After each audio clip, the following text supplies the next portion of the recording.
अस्सलाम वालेकुम नादरीन, आप देख रहे हैं 44 टीवी। मैं आपका मेजबान सरदार जुवेदा डोगर। आज का जो मेरा व्लॉग है वो है एक गरीब आदमी जो शटरिंग का काम करता था, मेहनत मजदूरी करता था। आप सब वाकिफ होंगे कि शटरिंग के काम से कितनी अर्निंग आ जाती है, कितनी कमाई होती है। उसके 3 बच्चे थे, एक बीवी थी। जो मियाँ था वो शटरिंग का काम करता था। एक बेटी थी, वो तालीम हासिल कर रही थी। और जो एक बेटा था उसकी उम्र तकरीबन 8 साल थी, जिसका नाम अब्दुल्ला था। एक उससे छोटा था जिसकी उम्र अभी 5 साल है। रमजान मुबारक का महीना था। बच्चे जिद कर रहे थे कि अम्मी पापा को बोलें हमें भी नए कपड़े चाहिए, ईद आने वाली है।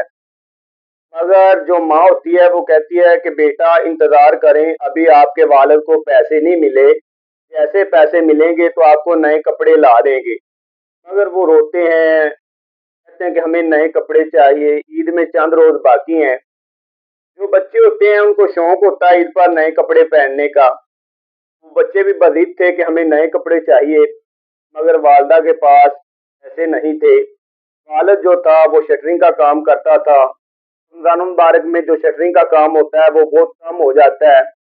लोग जो अपना घर बना रहे होते हैं वो रुक जाते हैं रमजान मुबारक की वजह से। वसैल ना होने की वजह से वालदा भी परेशान, बच्चे भी परेशान। मगर बच्चे क्या करते हैं कि जो अब्दुल्ला होता है जिसकी उम्र तकरीबन 8 साल होती है, वो अपने दोस्तों के पास जाता है। दोस्त उसको कपड़े दिखाते हैं कि देखें हमने ईद के लिए ये नए कपड़े बना लिए हैं, आपने कपड़े लिए हैं। अब्दुल्ला कहता है कि अभी मैंने नहीं लिए। अम्मी कहती है कि अब्बू को पैसे नहीं मिले, जैसे पैसे मिलेंगे तो आपको नए कपड़े ला देंगे। जब वो घर आता है तो वो मम्मा को ज्यादा तंग करता है कि मेरे दोस्तों ने नए कपड़े बना लिए, मुझे भी आज ही नए कपड़े चाहिए। जो वालदा होती है वो कहती है कि बेटा आपको पहले भी बताया है कि आपके वालिद को पैसे नहीं मिल रहे, अभी ईद में 2-3 रोज बाकी हैं, तो इंशाल्लाह नए कपड़े ला दूंगी, आपको ईद पर नए कपड़े बना दूंगी। मगर वो जिद करता है, रोता है। आखिर गुस्से में आकर वो क्या करता है कि जो वालदा होती है वो लोगों के कपड़े सिलाई कर रही होती है। उसके पास कैंची पड़ी होती है, वो कैंची को लेता है और वालदा के दिल वाली साइड पर जोर जोर से मारना शुरू कर देता है। वालदा जख्मी हो जाती है। जब वालदा जख्मी होकर गिर जाती है तो खुद भी अब्दुल्ला रोने पड़ता है, रोने लग जाता है, रो रहा होता है।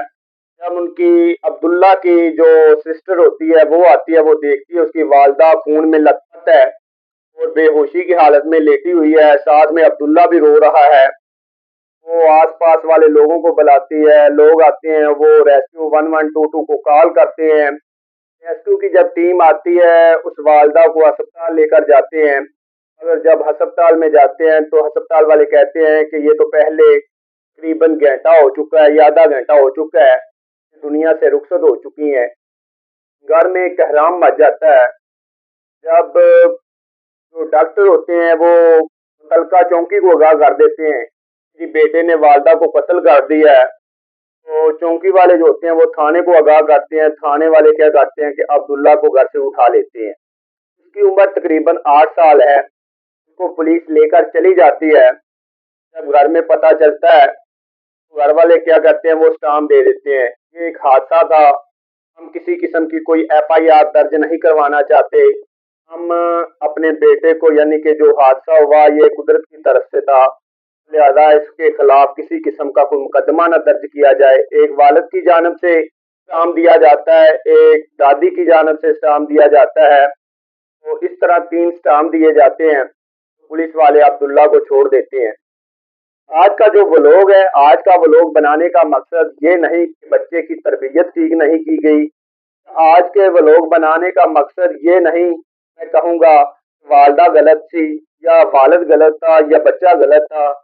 अगर मैं अपने जो पाकिस्तान के बसने वाले हैं उनसे ये मैसेज देना चाहूँगा, उनसे रिक्वेस्ट करना चाहूँगा, खुदा के लिए कोई भी खुशी का त्यौहार होता है, हम अपने घर में ईद की खुशियाँ भी मना रहे हैं, तो काश उसके आसपास के बसने वाले जो अल्लाह ताला ने जिनको के कसीर अता किया होगा उनको चाहिए था कि उन लोगों की मदद करें जो सफेद पोश हैं, जो किसी के आगे हाथ नहीं पिलाते, मगर जो उनके घर के हालात होते हैं वो बहुत मुश्किल से गुजार रहे होते हैं। جتنے بھی میرے دیکھنے والے ناظرین ہیں ان سے اپیل کرنا چاہوں گا کہ اپنے آس پاس ارد گرد جو بھی غریب لوگ ہیں ان کا خیال کیجیے، ان پر دھیان دیجیے، ان کی خوشیوں میں شامل ہو جائیے، ان کو خوشیاں دیں تاکہ اللہ تعالیٰ آپ کو بھی خوشیاں دے۔